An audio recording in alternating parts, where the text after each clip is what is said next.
The mailman. Messed with the wrong neighborhood kid. They say summer brings out the best in kids and the worst in adults. I didn't believe that until the year Mailman Dave declared war on our neighborhood. Let me paint the picture. It was 2018. I'd just moved into a quiet suburban block on the edge of town.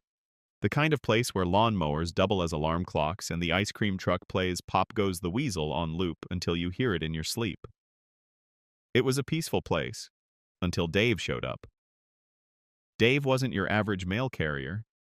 He was the type who stomped on flower beds if a sprinkler misted him by accident. He had a snarl for a smile, a temper like napalm, and zero tolerance for anything that resembled joy. We tried being nice. We left cold water bottles out on hot days, waved, said thank you. One neighbor even baked cookies. He tossed them in the trash, right in front of her. But what truly cemented Dave as a neighborhood villain were the bottles. He carried 3 or 4 pee bottles in his mail truck, yellowish nightmares sealed with cracked plastic caps. And when in a bad mood, he'd launch one like a grenade into someone's garden. If you caught him and called it out, he'd laugh. "What are you gonna do? Complain to the postmaster? That's my dad." Yes, really. Turns out Dave was the son of the local postmaster, Bob. And Bob, he and the sheriff, Steve, were old drinking buddies. Anytime someone brought up Dave's behavior, they got hit with, "He's had a rough life," or, "Boys will be boys." Mind you, Dave was in his 30s, so we, the adults, did what grown-ups do.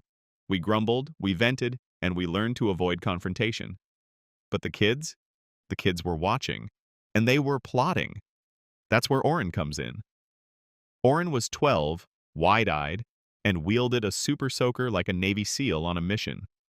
His crew of summer warriors were armed with squirt guns, water balloons, and more tactical strategy than our HOA board. And one scorching July day, they struck. It was the kind of day where the pavement shimmered and the air felt like a hot mouth breathing on your neck. I was out grilling dinner, just something simple, chicken skewers and corn, when I saw Orrin and his squad crouching behind a line of bushes, whispering like agents on a stakeout. They were armed to the teeth with super soakers, water balloon launchers, and one of those knockoff Nerf guns that shoots sponge darts with questionable velocity. I waved. They didn't wave back. They were locked in. And then I saw Dave's mail truck come chugging around the corner. He parked half on the curb, like always. Door flung open. No music, just the clink of his boots and the slam of the mailbox lid as he went house to house, scowling like it was our fault he had to be outside. And then I heard the scream. It wasn't a yell. It wasn't even a shout. It was a full-throated, blood-curdling horror movie wail that shattered the stillness of the afternoon. I turned just in time to see Dave stumble into the street, soaked, sticky, and absolutely fuming. His shirt clung to him like wet paper. His face was scrunched in disgust. A trail of yellowish liquid dripped from his sleeves, and the unmistakable scent of Red Bull and something far worse wafted through the air. That's when I saw Orrin, standing proudly in the middle of the lawn, water gun in hand. The same gun Dave had confiscated from him the week before. The same gun Orrin had reportedly found abandoned behind Dave's truck. Turns out, Orrin had filled it with one of Dave's infamous pee bottles and topped it off with a warm Red Bull for good measure. I watched, stunned, as Dave dropped his satchel, ripped off his soaked shirt, and bolted down the block, screaming curses that would make a sailor blush. He ran straight past 3 lawn chairs, a baby pool, and our neighborhood lemonade stand, then disappeared behind the trees. He never even finished his route. The rest of us? We were frozen.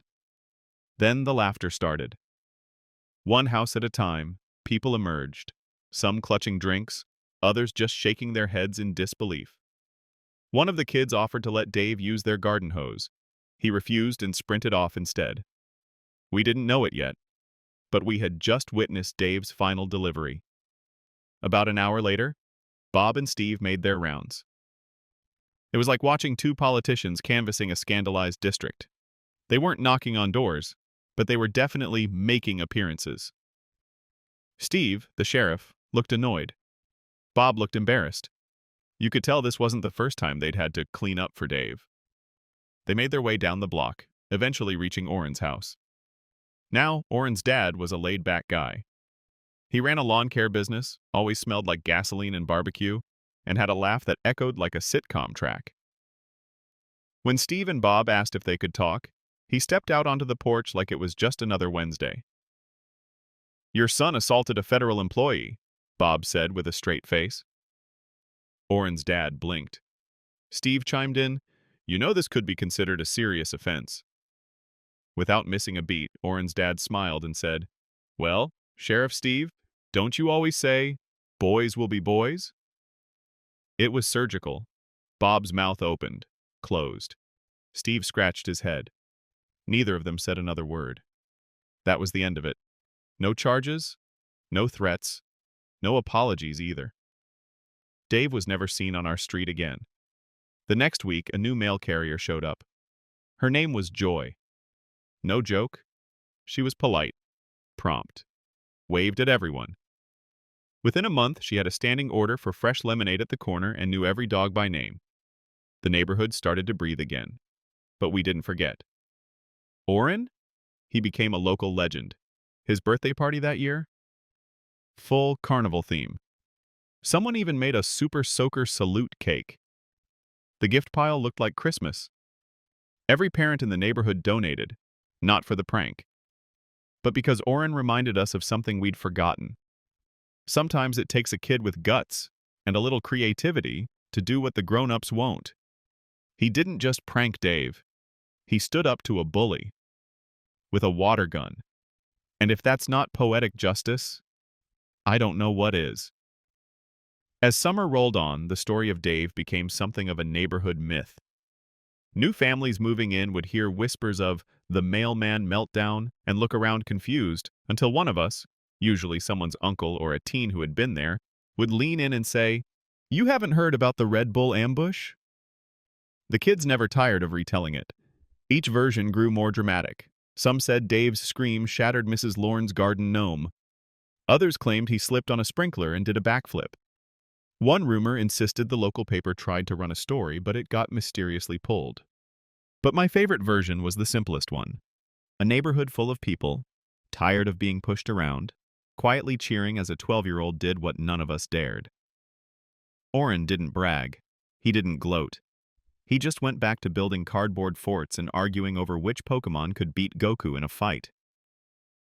That fall, his school counselor said Oren was more focused, more confident. His teachers noticed too. Turns out standing up to a bully, even in a silly way, can change more than just an afternoon. As for the rest of us, we started talking more, laughing more, sharing more meals out on our porches. That summer forged something invisible but strong: community. It wasn't just about one prank. It was about reminding each other that we don't have to let bad behavior slide. That just because someone's in a uniform, or knows the sheriff, doesn't mean they get to be cruel. The moral of the story? Sometimes justice doesn't wear a badge. Sometimes it wears goggles, holds a water gun, and smells faintly of Red Bull. And every once in a while, the smallest act of bravery leaves the biggest ripple. Thanks, Oren. We'll never forget the day you made the mailman run.